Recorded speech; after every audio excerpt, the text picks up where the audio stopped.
Well, history was made this weekend. The first ever tee shot for Virginia Tech women's golf. Carol Robertson and the team were down in South Carolina for the Paladin Invitational.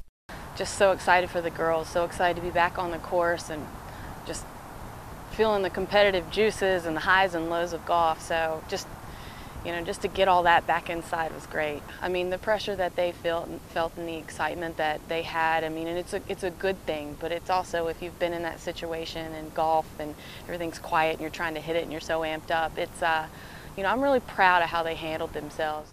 This is the first of 9 tournaments for Virginia Tech women's golf this year.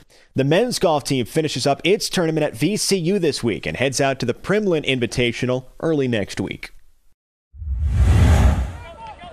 Men's soccer remains unbeaten on the road after 2 games this week. The Hokies beat VMI 2-1. Senior Daniel Loretano and sophomore Sam Esme both scored goals as they bounced back from an early deficit to take control. On Friday night, the men took on number 19 Louisville, able to keep them to a 1-1 2-overtime draw. Tech outshot Louisville by a fairly wide margin, 16-9, including a 7-3 edge in shots on goal. The men are now 3-2-1 on the season. Come out to Thompson Field this week to watch the boys take on Delaware on Tuesday and Boston College on Friday, both at 7 p.m.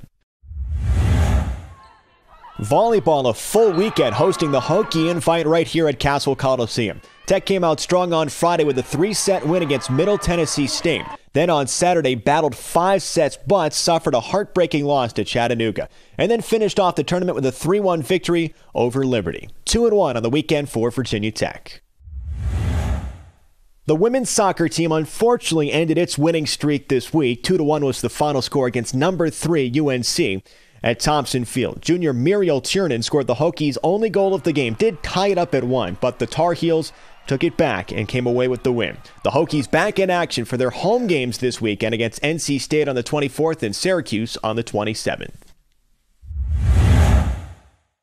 Men's tennis wrapped up 2 tournaments this weekend, claiming 3 wins at the Ivy Plus and a second-place spot at the UVA ranked +1.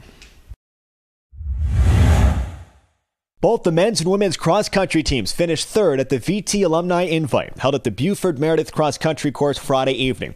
Both teams returned to action on October 3rd. They participate in the Princeton Invite. Thanks for clicking, and join us next week for another episode of The Rundown.